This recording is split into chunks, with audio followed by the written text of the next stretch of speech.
Cormac, Minister. This flows from the previous question on climate change, where I have to say I thought you were a bit defensive. I certainly wasn't saying that you've done nothing, and by you I obviously mean your department. What I'm saying is that you haven't done enough, and I'm saying it in the context of climate change and the fact that emissions in transport are the second largest non-emissions trading sector. They have a key impact on our emissions targets, and particularly now, given that we weren't on target to meet the 2 degrees, now that Paris has changed that to 1.5 degrees by 2050. What change in public transport plans are you going to put in place to take account of that new agreement reached in Paris last week? Thank you, Minister. Thank you. Deputy, I was simply pointing to what is being done, the big changes that have been secured, but also I'm acknowledging that what more needs to be done.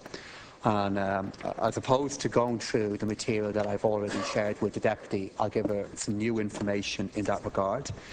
If I look at where we are now in relation to our bus fleet and what additional I believe does need to be done, what I'm now proposing to establish is a green bus fund for the period from 2017 to 2020 to support the purchase of cleaner and greener public transport vehicles. The main purpose of this fund will be to cover the differential between the cost of a conventional diesel bus and the cost of an alternatively fuelled equivalent. It is hoped and planned for that this fund will help to accelerate the introduction of alternative fuelled vehicles across the public transport sector in Ireland. These measures will focus on supporting the change in the current fleet stock of hybrid vehicles as double-decker, single-decked vehicles to make them potentially fully electric buses for both Dublin Bus and Bus Éireann.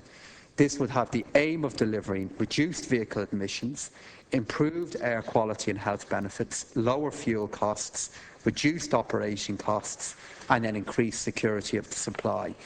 These fuelled vehicles would also have the potential to utilise a renewable fuel source, namely biomethane, all of which has the objective of trying to improve the efficiency and the quality of our public bus fleet in relation to the agenda that the Deputy has outlined, which I accept will pose challenges for Ireland, and they're challenges that we will need to respond to. Thank you, Minister. Deputy Clare Daly. See, I think it's quite clear that the Government haven't taken on board the scale of the crisis. To achieve the target that was set in Paris, we'd have to have a near complete decarbonisation of the world economy with a wholesale shift away from fossil fuels towards renewable sources. Now, I welcome the fact that there are more green buses. I think that is great, and I compliment you on that. But the problem is, when public transport costs have increased by 60%, it's making public transport less attractive to people. So we might have cleaner buses, but instead of people going onto them, they're being forced into their cars.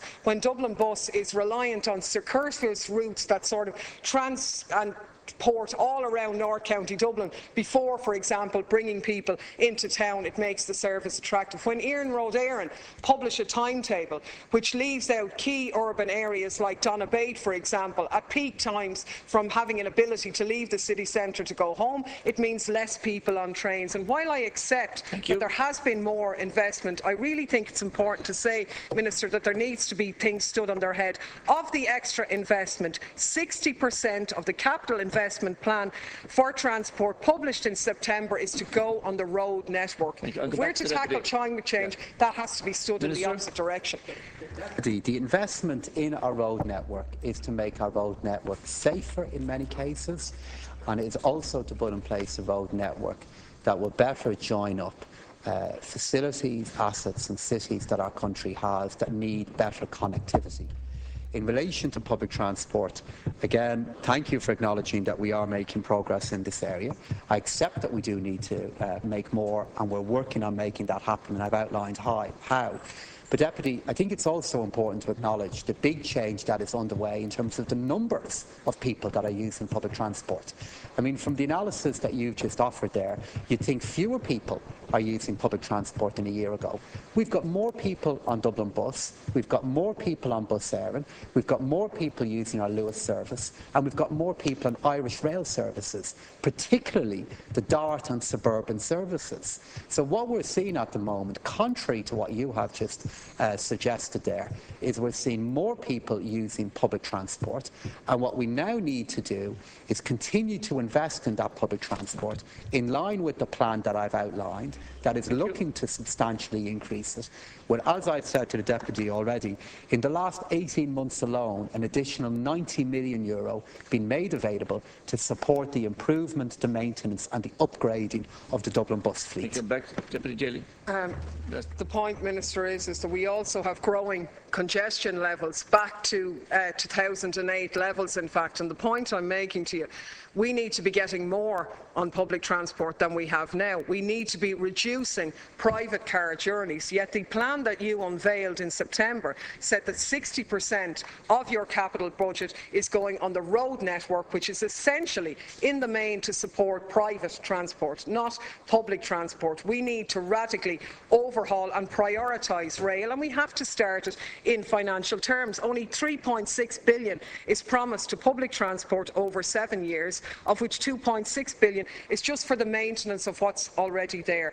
If we're to meet our targets, given that it's a fact, it's indisputable that we wouldn't have reached the old target before the Paris Agreement, to reach the new target of 1.5 degrees, we have to do something different than what you'd planned in September. So I'm wondering, what is that? Because justifying the amount of money being spent on roads is not going to do it for us. We're going to fall far short. Minister, to conclude. Deputy, I hope you accept that much of the public transport that I'm referring to will have to use the roads that we're investing in. That the buses that we are referring to, particularly for Bus Éireann, will have to use the very roads that we are looking to upgrade, and talk to them about the needs that they have to improve our road infrastructure so that public transport can work better. Public transport runs on the roads I'm referring to.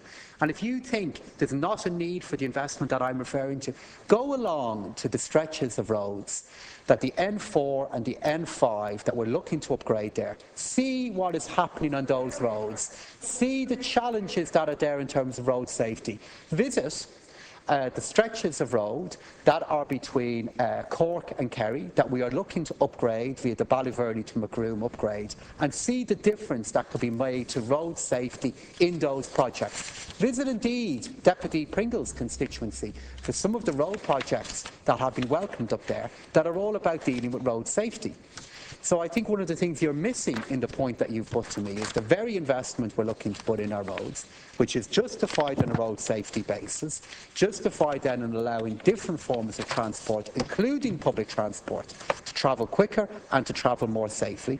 But on public transport, where I do agree with you, is we do have a shared objective of trying to get more people to use it, but the plans that we have in place in the capital plan, which sees that nearly 1/3 of additional funding going into the transport area, was put together in anticipation of the kind of agenda that our country will now have to respond to.